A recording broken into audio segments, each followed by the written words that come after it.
Hello, I'm Quentin, and at the end of February 2025, I set off in my campervan on a trip with no fixed plan, but it ended up being mostly an exploration of northeast England and southwest Scotland. In fact, quite a few of the Scottish bits are actually south of many of the English bits.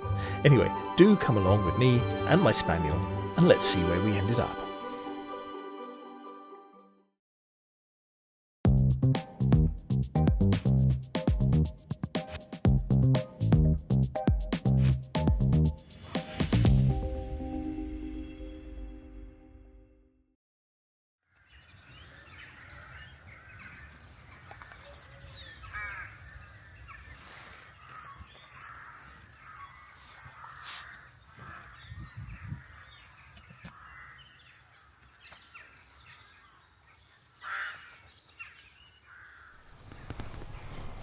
Well, Greenloch House Farm is a splendid place, and sorry, I've just seen I've been watched from over here.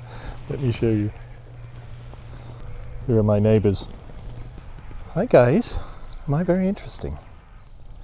Anyway, this is a wonderful place, and I would show you more of it, and I had in fact planned to spend more time here and walk around the little loch.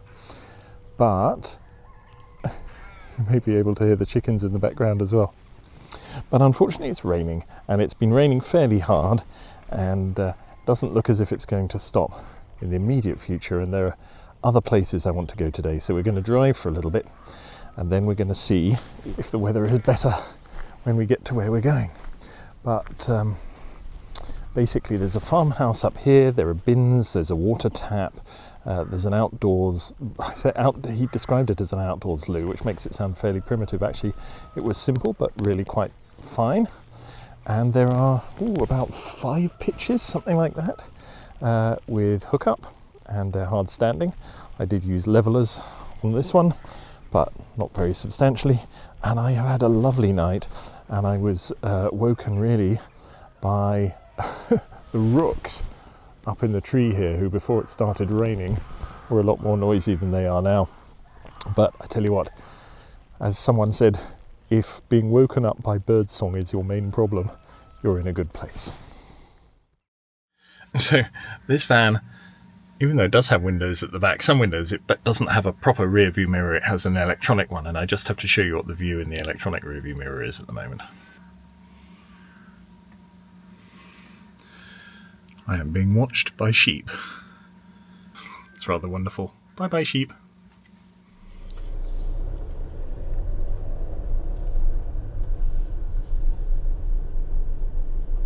Well, I have to say that's a somewhat magical place, and I say that having only seen it mostly in the dark, and there's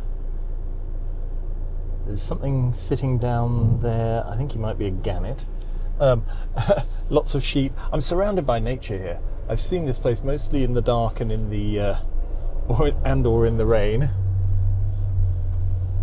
A somewhat wintry day, and I loved it then. Can only imagine what it'd be like in the spring.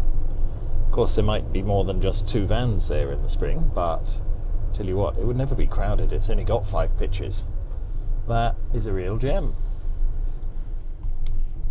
And so we headed south down the Rins of Galloway, where our first stop was going to be Port Logan. Now, if we were staying here a bit longer, there might be a reasonable amount to do in the Logan area, quite apart from the Mull that we're heading to. We just passed Logan Botanic Gardens, Logan House. Logan House has some gardens, and there are signs which I had seen to Logan Fish Pond. So we're going to go and see Logan Fish Pond. I know a little bit about it from just having read other people's comments, but I don't know whether it'll be open or whether we want to stay long enough to have a good look. But what I do want to do is have a good look at the sea here.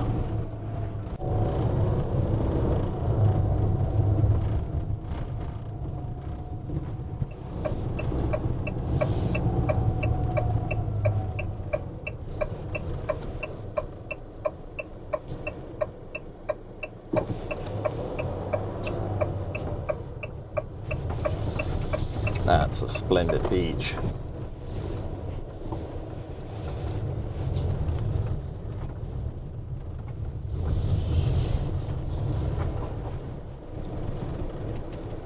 Port Logan Fish Pond is a 200-year-old fish larder at Port Logan on the beautiful Galloway coast, home to a variety of local sea life. Well, that does sound a bit different, doesn't it?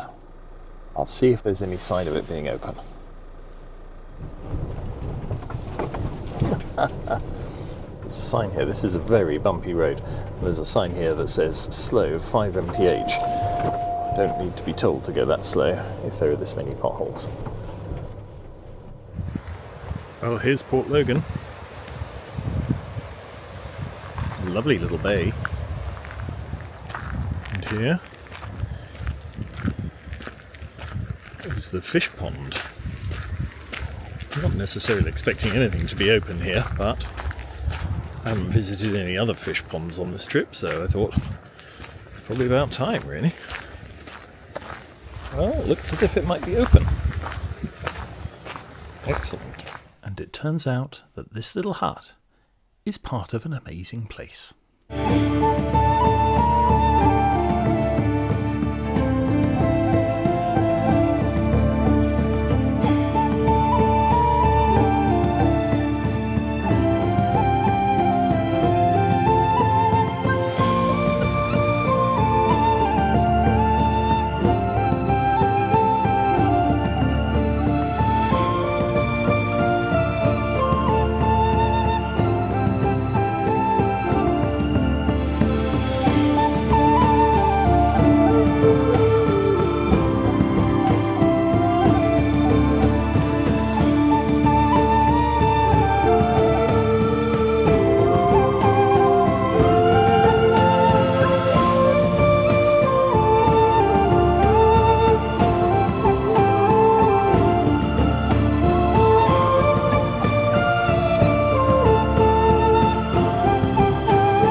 And for a $5, the keeper will show you around. Oh, they know what they're coming for. That grey step there. There you go. What I wanted to do in the winter, like I did last winter, I concreted that bit and put ripples in it. Right. I was going to yes. that to there, but right. I can only go so far around because that's right. the last bit of original path. Right. But all the storms we've been getting, I haven't had a chance. Because the crack in the top of the chimney was the last storm we've just had. The one right. underneath was the wow. storm dennis. I've got the photograph of the wave hitting the chimney. Oh wow. So the right. original pull before they started, the natural bit was from the lobster pot across to the grey step where you stood. Right. This was all solid rock. Right. So, and they started blasting it out with gunpowder. Right. And all the rock they took out, they built the cottage, the wall right round to protect his fish. Then he built the boat out at the back to go and get the fish. Right. And then he built the bathing hut and the bathing pool for the ladies of the house. So the fish I've got in at the minute, yeah. the turbot just sat on the side there. Oh yeah, yes, yeah. He's well camouflaged. Yeah. And I have some play stabs and flounders, but the similar fish, apart from the turbotizer on the right and the rest are on the left. Okay, I'm not at all knowledgeable about fish, but and they're born like a normal fish, and they spend the first month of their life on the top of the water. Then they look like they're going to die, and then the eye in the mouth migrates across the head. Oh wow! The silvery ones at the back of me bass. Yeah. Like the coloured ones of me cod, darker ones of me pollock. We do empty the pond every now and again. We did it 7 years ago, and we released some of the really big fish. Right. And we released a 33 and a 32 pound cod, a 28 pound pollock, and a 22 pound coalfish. Wow! They'd been in 12 years, right. So we didn't know how they would react. So we took them up down to the beach, and instinct kicked in, and they went straight out. Yeah, right. Next time I release them, it's going to be that cod and the two right. big pollock. Because I can't get anything smaller than that pollock in at the minute. Right. Because I just keep eating them. How long will it be before the cod goes, do you think? The cod will go this winter. Right. Yeah. But I'll get some more. Because these are new. These were only put in last year. They were that big. Right. Well, they own the beach as far as you can throw a spear. The pier comes with this. I don't have the upkeep of the pier. I just have to keep it litter free and stop people using it as a toilet. It was an 18th century toilet, so it just goes out the wall. Yeah. And then you got Logan House Gardens. The Botanical Gardens was the Laird's Wall Garden, and he gifted the botanical people in 1869. I drove past those on the way in. I thought it's a pity I'm only spending one day here, really, Yeah. because it's or a couple of days, because it's there's lots to see. Yeah, here's you've got the Mull Galloway Lighthouse. Here. That's where I'm heading next. Yeah. Oh, these are wonderful. The flatfish what's going down the bottom. Yeah, of the I was going to place, ask what that's these. a new one. That's Right. only been in a week, Oh wow. so it's very reluctant to come up.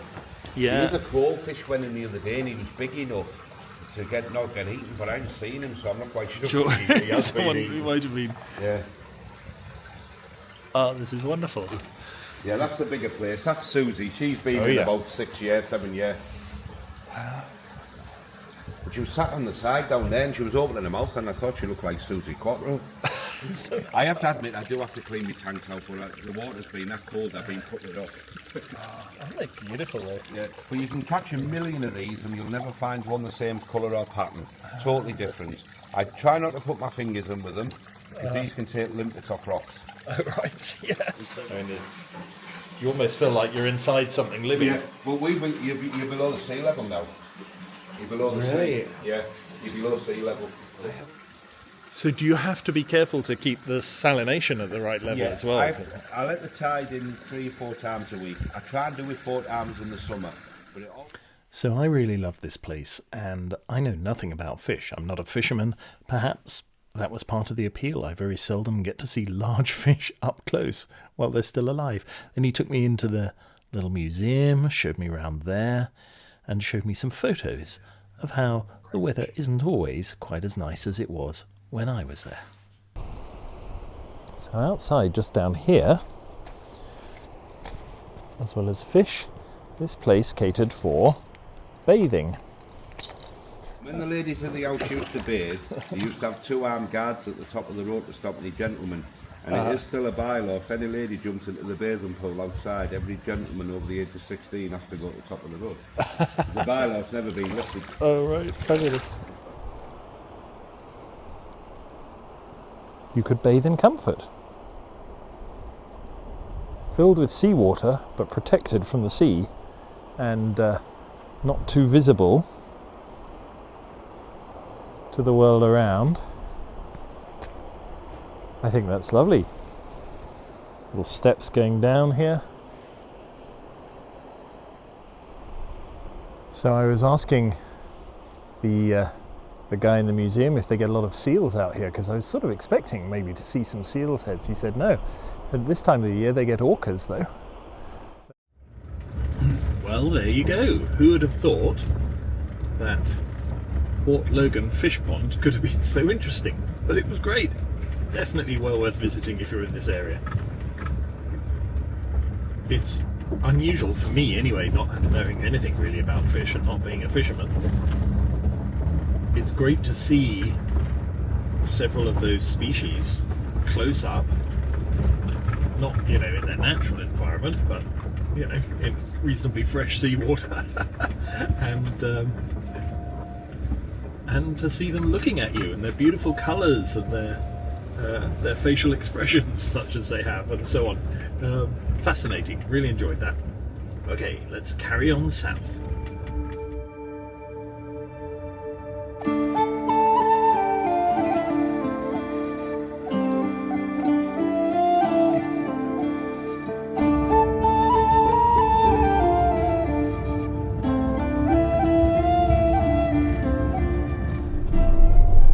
Well, here we are on the bare peninsula. This bit of it's fairly bare. Lots of sheep have nibbled it bare. That is the Mull of Galloway. And I'd sort of been prepared for rain. As we were coming along here, there was actually suddenly very thick fog, and I thought maybe I'll get here and won't be able to see anything at all. However, I can see some of the sea, and I can see the lighthouse. Now, unfortunately, Friday, surprisingly actually, to me, is not a good day to visit, because there is a cafe here, which is closed on Thursdays and Fridays, there is the lighthouse, which you can go up at certain times. That's closed. So I think this may be a case of sit in the car park and have some soup. I tell you what, it is splendid coastline down there though.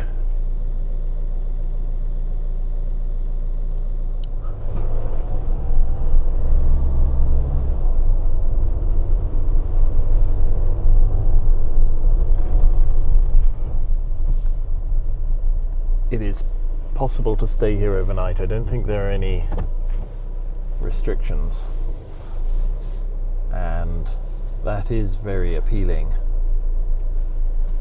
I think if I had 1 or 2 more nights, I would spend one of them here, because what a place to wake up. But I guess you could also find yourself pretty shaken by the wind overnight. This is very exposed, though at the moment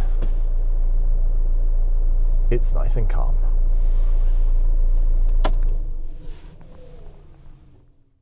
We paused for lunch in the hope that the visibility would improve, and in fact it's gone away. Not only can you not tell that there's a shoreline over there, you can't even tell that there's a lighthouse over there. That's just the other side of the field. That's mostly because it's painted white, so it does rather camouflage itself amidst the white fog. But hopefully if we get closer we can see it. This reminds me a little of climbing Snowdon. I have twice attempted to see the view from the top of Snowdon and failed on both occasions.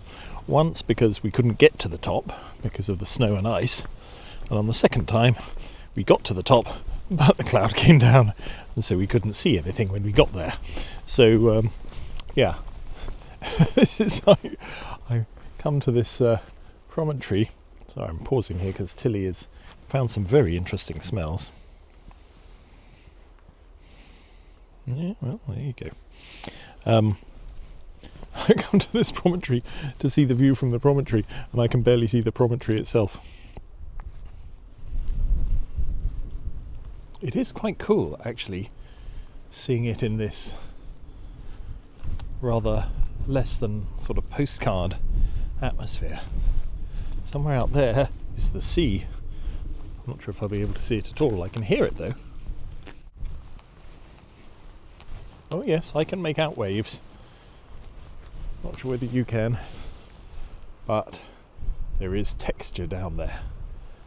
But this is slightly magical, and far fewer people here as a result of the weather.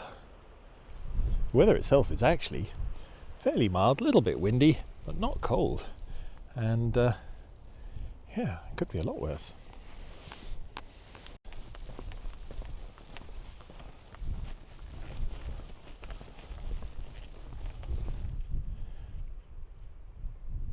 The lighthouse was built by Robert Stevenson, who is the grandfather of Robert Louis Stevenson, and that was in 1830.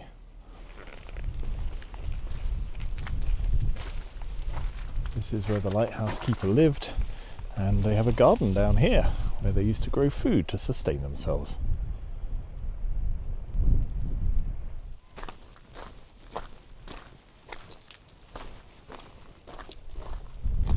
Well, I'm glad that's not operating today.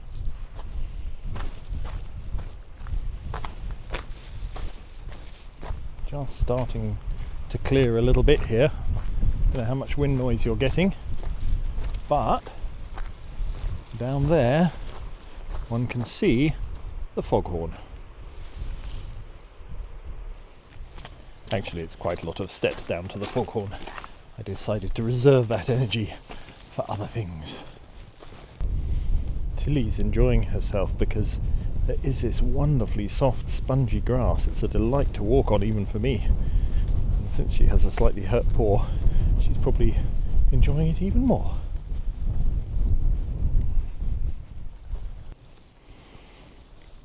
Masses of wonderful heather here.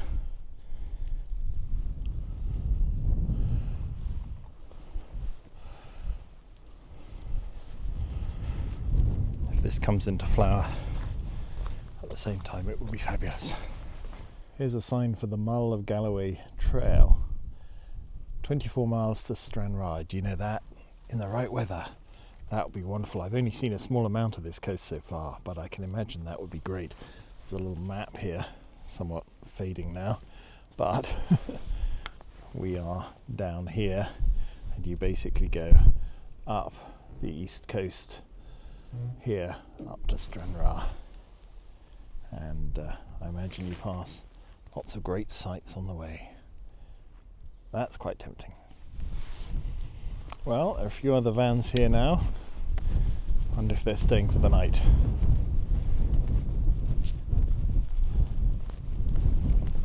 Cheery collection. Well, that's a great place. We didn't see all we wanted to see while we were there, but on the other hand, I'd much rather a mysterious fogginess than, say, rain, which was what I thought we might have. So, very happy with that. Great place to camp. I mean, if the wind's as low as it is at the moment, it would be lovely staying there overnight. And I guess the cafe probably opens tomorrow morning, so you could even have breakfast and coffee when you woke up, though you wouldn't get anything this evening. I just had a bowl of soup and some bread in the van, looking out at what I could see of that view, and it was all very cosy. Right, well, we're now starting to head eastwards, logically, because we couldn't really go any further west.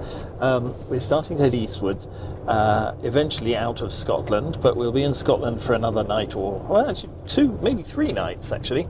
So, first stop, I'm heading for Wigtown, about which, again, I know little, except I've heard it's nice and it's on our route. And then I booked in for 2 nights at a campsite near Kirkcudbright. Now, Kirkcudbright, if you don't know it, is spelt Kirkcudbright. So it was a while before I knew how you were meant to pronounce it. But it's supposed to be quite good for arty things, so I'm hoping it'll be an interesting place to spend 2 nights. Normally when I'm doing this kind of driving, I like to spend 2 nights in a place so that I can then walk one day and then drive the next day, or cycle, whatever I may be doing. But you know, having an occasional day without driving, it's very nice. It made particular sense in our previous van, which was a bit bigger than this, and so it was harder actually to sort of drive it into town centres and things, so you often wanted to stay nearby and walk or cycle in. However, on this trip I've been driving on most days, and and I will be today, the rest of today, and I will be tomorrow, though not very far. But then I'll have 2 days at this campsite at Kirkcudbright before we, probably then, the following day, I think we'll be back in England and heading south. I've just pulled up for a moment to show you this craggy shore down here. See if I can. And against that rather forbidding look, there is some sheep calmly munching away, looking very placidly at me.